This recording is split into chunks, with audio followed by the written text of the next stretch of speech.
All right, welcome in everybody. This video may not be long. I don't like doing them because, of course. Oh boy, I've not talked about the famine in Sudan at all because I've been focused mainly when it comes to foreign policy, focused mainly on Palestine. But these people are suffering just as bad, if not worse. Well, I don't know. Actually, I can't say worse because they're not being bombed into oblivion, and probably haven't experienced 400,000 casualties. But to be fair, I don't know the casualty number for Sudan, but I was watching a video from Park Rose Permaculture, amazing YouTube, one of my favorites. I remember, man, I was subbed there when she had less than like 50,000 subs.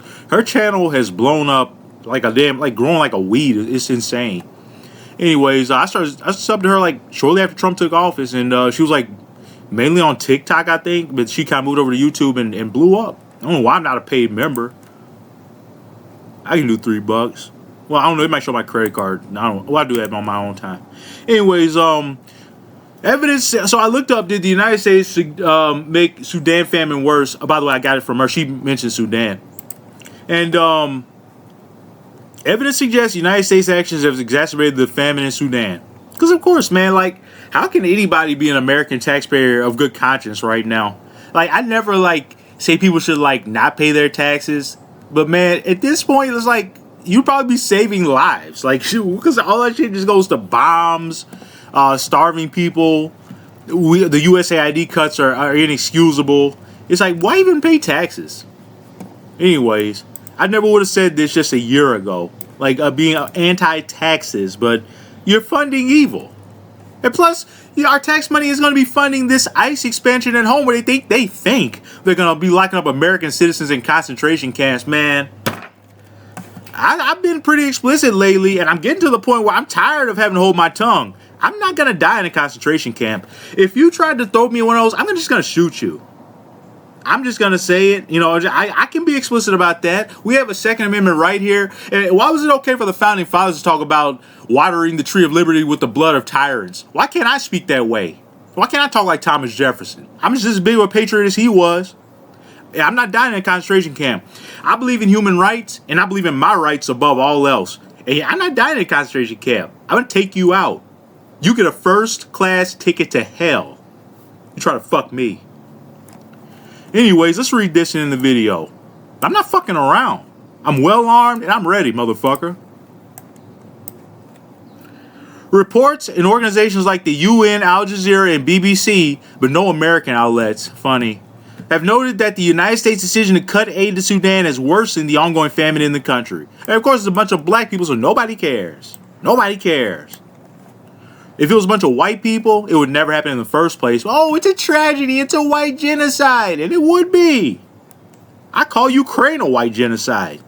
But nobody cares about that shit either. 7,000 dead soldiers a week. And that's not just soldiers. People too, as Trump said. People too.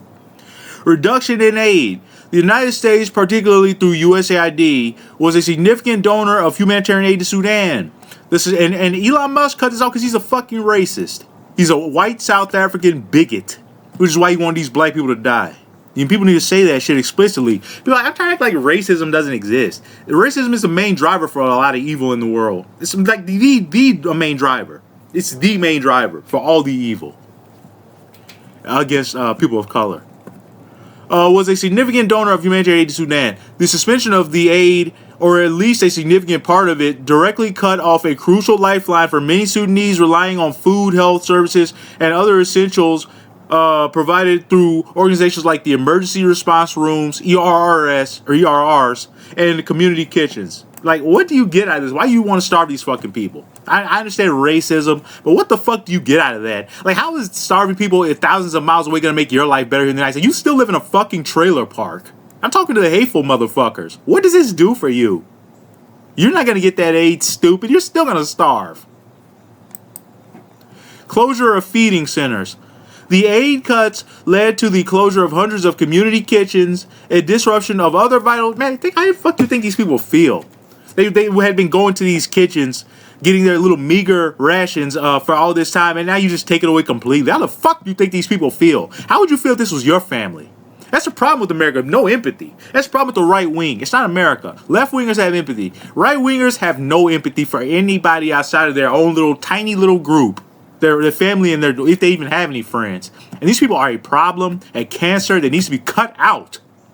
It should be illegal to be a fucking right-winger. Why do you need to be a right-winger? Being a right-winger always leads to fascism or Nazism. Why do you need to do that? Why do you need low taxes? Low taxes leads to a dumbed-down, broken-down, mediocre, uneducated fucking society because people ain't getting services.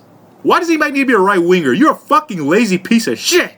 If you're a fucking right-winger, I'm tired of that garbage. I believe in building. Right-wingers don't build anything. All you do is destroy. That's lazy. I don't believe in fucking laziness. And they call the left lazy, say nobody wants to work. What do right-wingers do? If you work so hard, why are you poor? Why are you in a trailer park and shit? Why you collecting all the fucking welfare? That's all, what, 70% of welfare recipients are white? Hey, but you talk about black people? Pick yourself up by your damn bootstraps.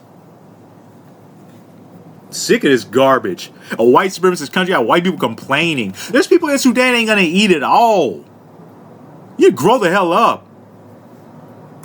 Increased hardships for civilians.